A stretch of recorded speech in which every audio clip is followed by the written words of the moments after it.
Hello, my name is Molly Bartlett. This is part 2 of my final lesson plan. This is for kindergartners, and it is a literacy assignment.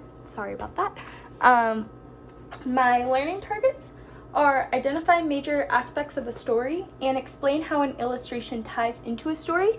The student-friendly version of this is I can identify important parts of a story and see how pictures go with the story.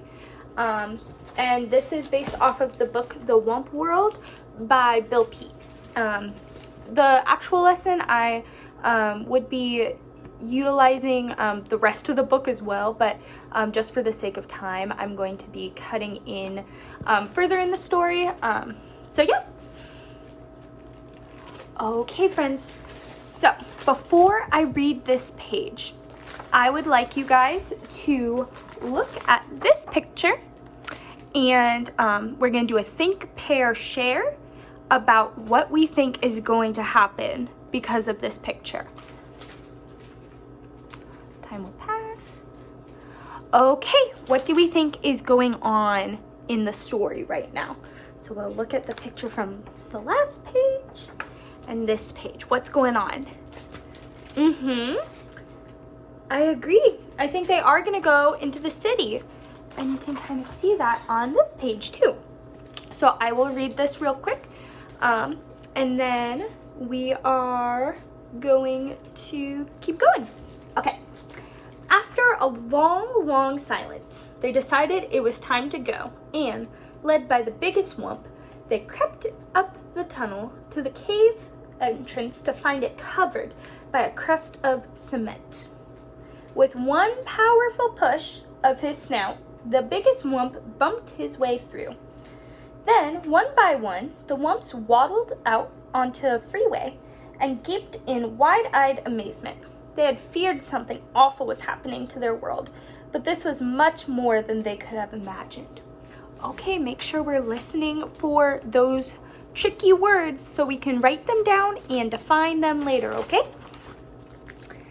They were staggered by the size of the huge buildings with walls and walls of windows looming up on every side, and the broad layers of hard, flat crust covering the earth, which felt strangely cold to their feet. There was no sign of any tree or tuft of grass. Even the sky was gone. And the Wumps wondered if there was anything left for them. At least they must find out. They wandered the freeways for miles, only to find some more and more buildings with endless heaps of wreckage and rubble. For all they could see, their world was completely ruined.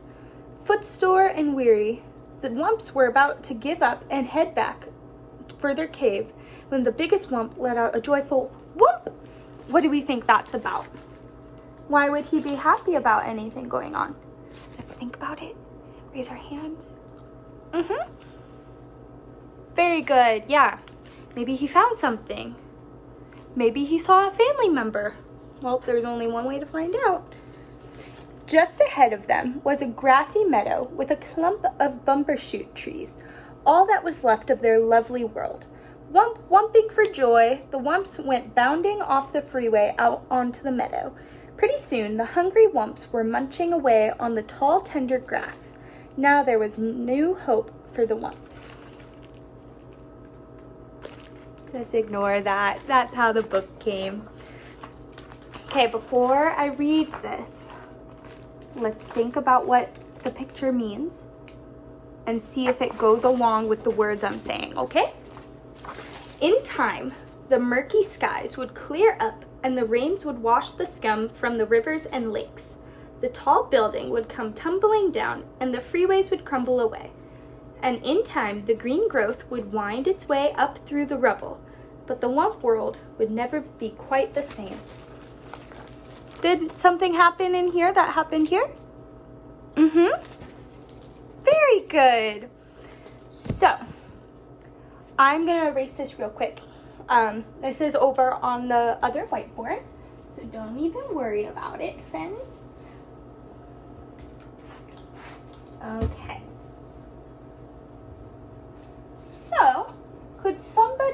tell me about the book we just read. And I'm gonna jot down the notes that you guys say, okay? So, I'm gonna make a story map, okay? So, what do all stories have? They have a beginning, a middle, and an end. Good job. Okay, what else did this story have? There were characters.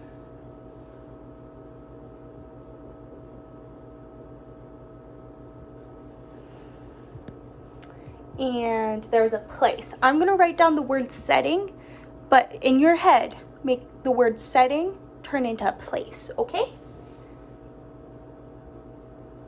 Yup, if we were to write a story about us, our setting would be school. Very nice. Okay, before we get started, what words were tricky for you guys? What words kind of popped out that they were a little confusing? Murky's kind of hard, isn't it? What do we think murky is? When you hear the word murky, what pictures do you see? Maybe like some dark. Yeah, have you ever seen water that's really dirty? That's what murky looks like. And we can go over some more later, okay? Okay.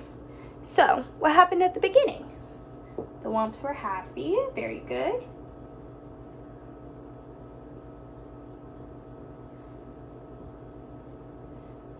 And then what happened? The pollutants came.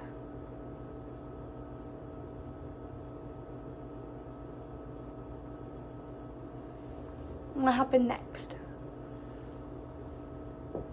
They destroyed. That's a very good word. And left. And then what happened at the end? Things were growing again. I'm going to say growth. Wumps were happy.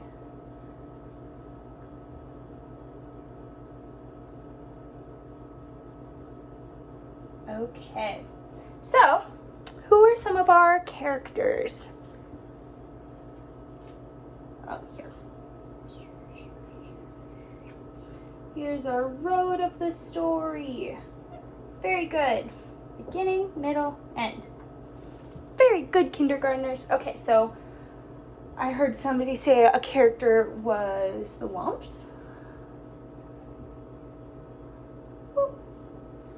The Wumps, pollutants. And where was the setting? Anybody remember? I think it's the title of the book.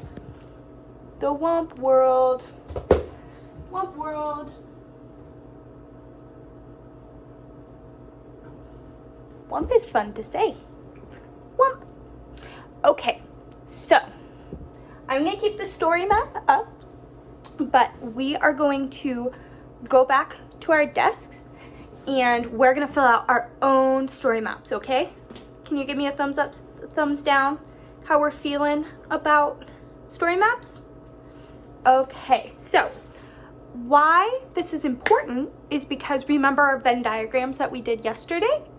We are going to have this be one of the sides of the Venn diagram.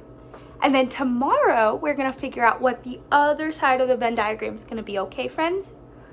Okay, so we are going to go back to our seats and fill out our story maps about the Wump World.